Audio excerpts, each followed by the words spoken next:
밤이 깊어가고 차가운 공기가 유리창을 타고 흘러내립니다. 강재인은 홀로 서재에 앉아 조용히 책장을 넘기고 있었습니다. 그러나 그녀의 눈은 글자를 읽고 있지 않았습니다. 머릿속은 여전히 황기찬의 뻔뻔한 고백으로 가득 차 있었습니다. 내가 아직 당신을 사랑하는 것 같다. 그 목소리가 귓가에 맴돌자 제인은 다시금 주먹을 불끈 쥡니다. 사랑이라니 그 잔혹한 말을 어떻게 또 입에 담을 수 있죠?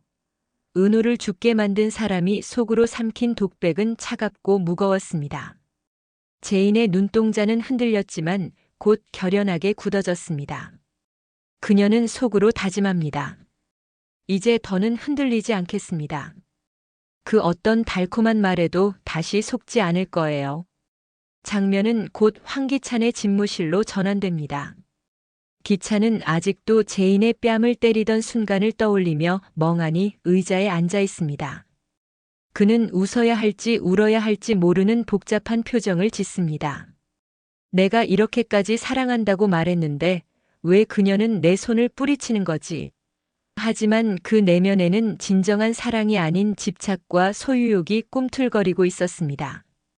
그는 스스로도 알지 못한 채 사랑을 가장한 집착에 잠식되고 있었습니다. 그때 문이 열리며 세리가 들어섭니다. 세리의 얼굴에는 피곤함과 불안이 짙게 묻어나 있었습니다. 기찬 씨, 당신 또 제인이 얘기해요? 기찬은 차갑게 대답합니다. 내가 아직 그녀를 사랑한다는 걸 깨달았어. 그런데 그녀는 날 거부했어. 세리는 당황하며 비웃습니다. 지금 상황에서 사랑 타령이 나와요? 우리 지호 문제도 터질 판인데. 그러나 기찬은 아들의 문제에도 마음이 가지 않았습니다.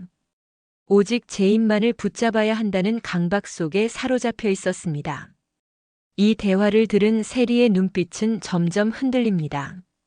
그녀는 자신이 기찬에게 더 이상 중요한 존재가 아니라는 사실을 깨닫고 있었습니다. 그리고 그 틈을 파고드는 듯 이태호의 목소리가 다시 귓가를 스칩니다. 내가 원하는 건 내 아들이다. 지호는 내 곁으로 와야 해. 세리의 손끝이 떨리며 와인잔을 놓칠 뻔합니다. 그녀는 스스로를 다잡으며 속으로 다짐합니다. 아니야, 절대 지호만큼은 빼앗길 수 없어. 무슨 짓을 해서라도 지호는 내 곁에 있어야 해. 장면은 병원으로 옮겨갑니다. 최자영은 침대에 앉아 창밖을 바라보다가 문득 의식을 되찾은 듯 또렷하게 말합니다. 제이나 도희의 진실이 곧 드러날 거야. 내가 지켜내야 해. 그러나 이내 다시 흐려지는 눈빛, 그리고 허공을 향한 손짓이 이어집니다. 제이는 눈물을 삼키며 어머니의 손을 꼭 잡습니다. 엄마, 걱정 마세요. 이번만큼은 절대 놓지 않을게요. 그녀의 목소리엔 흔들림 없는 결의가 담겨 있었습니다. 이때 도윤이 병실 문을 열고 들어옵니다. 그는 조심스럽게 말합니다. 제인 씨, 오늘 태호 씨와 세리가 크게 다퉜다고 합니다. 지호의 친부 문제, 이제 곧 드러날 겁니다. 제인은 놀란 듯 도윤을 바라봅니다. 지호의 친부라니 그게 정말 사실이라면 세리는 끝이겠군요. 도윤은 고개를 끄덕이며 진지하게 대답합니다. 그래서 더 위험해질 겁니다. 세리가 몰리면 어떤 짓을 할지 모릅니다. 제인은 창밖의 어둠을 보며 속삭입니다. 그래도 진실은 밝혀져야 해요. 누군가를 잃더라도 이제는 멈출 수 없어요. 그녀의 목소리는 떨렸지만 그 떨림 속에 감춰진 결단이 강하게 울려 퍼지고 있었습니다. 깊은 밤 태호는 어둑한 창고 같은 곳에서 서류 봉투를 꺼내 들고 있었습니다. 봉투 안에는 지호의 출생을 증명할 수 있는 서류와 사진들이 들어 있었습니다. 그는 손으로 이마를 짚으며 중얼거렸습니다. 이걸 세상에 공개하면 세리는 끝장이야. 하지만 지호는 아이는 무슨 잘못이 있겠어. 그의 눈빛은 흔들리고 있었지만 동시에 단단한 결심이 깃들어 있었습니다. 그 순간 그의 머릿속에 과거 세리와 함께 웃던 장면이 스쳐 지나갔습니다. 잠시나마 진심으로 서로를 바라보던 그 시절. 그러나 그 행복은 거짓 위에 쌓인 모래성이었음을 그는 잘 알고 있었습니다. 눈가에 복잡한 감정이 맺히자 그는 이를 악물고 봉투를 움켜쥐며 말했습니다. 진실은 결국 밝혀져야 해. 그게 내 죄를 씻는 길일지도 몰라. 한편 황기찬은 술잔을 기울이며 재인과 도윤의 모습을 떠올리고 있었습니다. 도윤이 자신에게 멱살을 잡고 재인 곁에 얼씬도 하지 말라고 했던 순간이 계속해서 귓가에 맴돌았습니다. 그는 허공에 대고 이를 갈며 외쳤습니다. 김도윤, 내가 감히 재인 곁을 지키겠다고. 재인은 내 여자야. 나만의 여자야. 그러나 그의 목소리에는 사랑이 아닌 집착과 패배감이 스며 있었습니다. 기찬은 회상 속에서 재인의 눈빛을 떠올립니다. 자신을 바라보며 차갑게 당신은 죽을 때까지 사랑이란 말 내뱉을 자격 없어라고 외치던 모습. 그 목소리가 마치 천둥처럼 가슴을 때리자 기찬은 술잔을 힘껏 집어던져 바닥에 산산조각 내고 말았습니다. 그의 눈빛은 광기와 불안 사이에서 흔들리고 있었습니다. 장면은 세리의 집으로 전환됩니다. 세리는 거울 앞에서 화장을 고치며 애써 미소를 지으려 하지만 눈동자 깊은 곳에서 불안이 끊임없이 번져나오고 있었습니다. 그녀는 속으로 중얼거립니다. 태호가 이렇게까지 나올 줄은 몰랐어. 지호만큼은 절대 뺏길 수 없어. 무슨 짓을 해서라도. 그때 문득 어린 시절 홀로 울던 자신의 모습이 떠올랐습니다. 아무도 자신을 지켜주지 않았던 그 기억이 그녀를 더욱 강박적으로 만들고 있었습니다. 바로 그때 태호가 들이닥쳤습니다. 세리, 내 아들 데려와. 더는 시간 안 줄 거야. 세리는 그의 눈빛을 똑바로 바라보며 소리쳤습니다. 지호는 내 아들이야.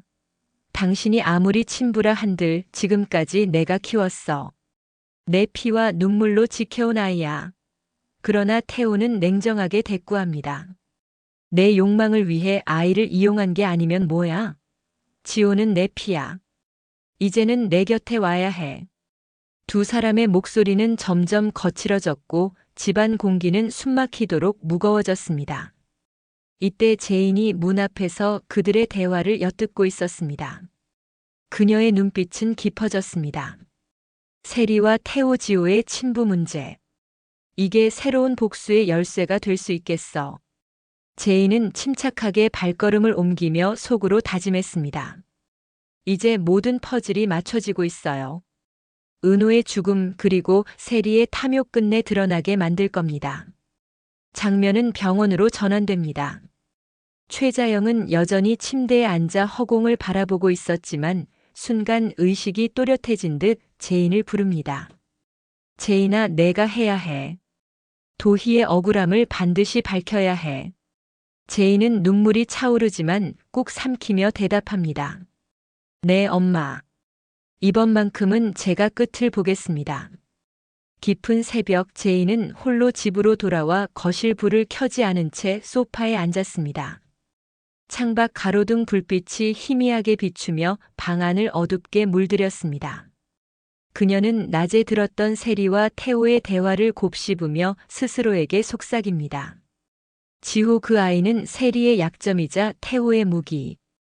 그리고 내 복수의 마지막 퍼즐. 그녀의 눈빛은 단호하게 빛났습니다. 한편 태호는 서류 봉투를 들고 기자와 만나기로 한 장소로 향합니다. 그러나 그를 뒤쫓는 그림자가 있었습니다. 어두운 골목길에서 누군가의 발자국 소리가 묵직하게 울려 퍼졌고 태호는 불안한 듯 뒤를 돌아봅니다. 아무도 보이지 않자 그는 다시 걸음을 옮겼지만 불길한 기운이 감돌았습니다. 봉투를 더욱 꼭 쥐며 중얼거렸습니다. 누가 막으려 해도 난 이걸 세상에 알릴 거야. 그러나 화면은 그의 뒷모습에 드리워진 검은 그림자를 비추며 불안감을 키웁니다. 황기찬은 술기운에 휘청이며 재인의 집 근처로 찾아왔습니다. 그는 문 앞에서 낮은 목소리로 중얼거렸습니다. 재인아, 내가 잘못했어. 하지만 난 널 잊을 수 없어. 다시 내 곁으로 돌아와 줘. 그러나 안에서 기척을 느낀 제이는 문을 열지 않았습니다. 대신 창문 너머로 그를 바라보며 속으로 외쳤습니다. 당신은 이미 나에게서, 우리 가족에게서 모든 걸 빼앗아갔어요. 더는 기회도 용서도 없어요. 그녀의 눈가엔 눈물이 맺혔지만 결심은 흔들리지 않았습니다. 동시에 병원에서는 최자영이 불안한 꿈에 시달리고 있었습니다. 그녀는 갑자기 눈을 크게 뜨며 외칩니다. 도희야, 그날의 진실 모두가 알게 될 거야. 간호사가 달려왔지만 자영은 다시 힘없이 눈을 감으며 속삭였습니다. 제이나 반드시 그 목소리는 점점 희미해졌지만 시청자들에게는 강렬한 메시지를 남겼습니다. 세리는 불안에 못 이겨 지호의 방 앞에 서 있었습니다. 아이가 잠든 모습을 바라보며 손을 떨며 속삭였습니다. 지호야, 넌 내 전부야. 누구도 널 뺏을 수 없어. 엄마가 무슨 짓을 해서라도 지켜낼 거야. 그러나 그녀의 눈빛은 모성애와 집착 사이에서 위험하게 흔들리고 있었습니다. 마지막 장면, 태호가 기자와 만나기로 한 카페 앞에 도착합니다. 봉투를 내밀려는 순간 갑자기 누군가가 그를 세게 밀쳐버립니다. 봉투가 바닥에 떨어지고 서류가 흩날리며 바람에 날아갑니다. 태호는 충격으로 뒤를 돌아보지만 화면은 공격자의 얼굴을 보여주지 않습니다.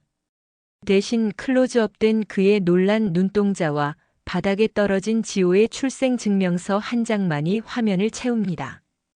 그리고 화면은 암전되며 붉은 글씨가 떠오릅니다. 91화 모든 진실이 드러나는 순간 또 다른 희생이 시작된다.